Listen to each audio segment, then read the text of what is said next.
If you love scary movies but get sick of seeing the ones that don't have any storyline, I have to recommend Babadook.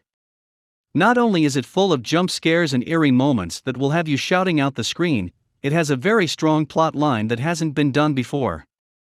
The story follows a mother and her child after the death of her husband. Together they discover and read the story of the Babadook, a creature which feeds on attention. The problem is, it can't be ignored. Simply pretending it isn't there won't work because even thinking of it gets it powered up. It's hardly the story she was expecting to read to her child, and she certainly wishes that she hadn't. It is not long before the monster comes to life, in her son's imagination at least. He starts to have terrible nightmares and begins to see the horrific creature everywhere. Like most movies, it isn't long before his mother is at her wits' end trying to persuade him that there is no monster under the bed or creature in the cupboard. She tries everything that she can to help him, and then to help herself when the Babadook starts appearing to her. Whether it's new pages of art appearing in the book or the creature's clothing hanging in the police station, the Babadook wants her to know that it isn't going anywhere, no matter what she tries. Those typical horror movie fixes like burning the book aren't going to work here, and that's because of what the Babadook actually is, but we'll come to that. First, it's time to discuss the next big problem in the story. People start to believe she is the mad one. She starts to act erratic, controlling and violent, which is understandable, when we know what she's seeing. Unfortunately, nobody beyond her and her frightened child do. School, friends, family and neighbors start to suspect that something is very wrong. Sadly, the conclusion they jump to is the last one the family want to hear.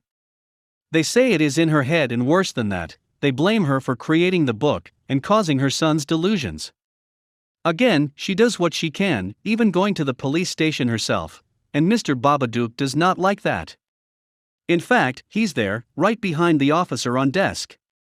What is she supposed to do? It seems that nobody will believe her, and even those who have a duty to look into it are now out of her reach. Before we get into any spoilers, let's take a look at what the critics are saying about this movie. 78% of Google users liked this film, and considering that the internet is where everyone can be a faceless critic, that's a very good review from the public, and it's hard to disagree. This is a phenomenal film. Coming in at slightly less, IMDb rates it as a 6.8 out of 10, which we feel is a little unfair, but then again it's missing the big fear elements which some people need. As far as I'm concerned though, it's tastefully done in a way that feels so much more real. If you prefer creepy over too many cheap jumps, you'll definitely be giving it a higher rating. Finally, we have the infamously hard-to-please Rotten Tomatoes, which gave Babadook an audience score of 72% and a whopping 98% on the tomato meter. Right, let's get into the final details of the Babadook, the movie and the beast. So, given what we have already heard, you might be wondering, so how do they get rid of the Babadook and his cursed book? The answer is both complex and simple. Let's start with the simple side, you don't. It is impossible to get rid of the Babadook. After all, it's in a thought and it's in a look, you can't get rid of the Babadook. However, it can be weakened. This is because of what the Babadook is. The Babadook was not created for this movie. It is in fact a mythological being who does turn up and torment anyone who mistakenly reads his book, even part of it.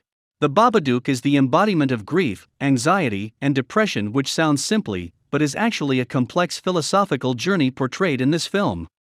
The Babadook appears during her grief at the loss of her husband, which is why those in her new circle can't see it even when it is traveling right among them. The Babadook is both created by, and powered up by, the family's feelings. The more they struggle, the more desperate the situation becomes as they are tangled tighter and tighter with the pain of their own monsters. And it gets even more clever when you realize that we were told this all along. Her friends tell her it's just grief, and that is exactly what it is. We were just as frustrated and deceived as the main character, furious at them for not believing. As it turns out, the rational answer was the right one. Only when she faces her feelings does the Babadook diminish, a lesson for us all. The Babadook will never go away, as represented by its presence at the end, but it can be managed when accepted and understood. The Babadook is a beautiful and poetic philosophical lesson captured in the reel of a movie, and the pages of a book you really shouldn't read. Or should you? Let me know if the comments if you would dare read or watch the Babadook. Until next time, please remember to like, comment, and subscribe. Enjoy.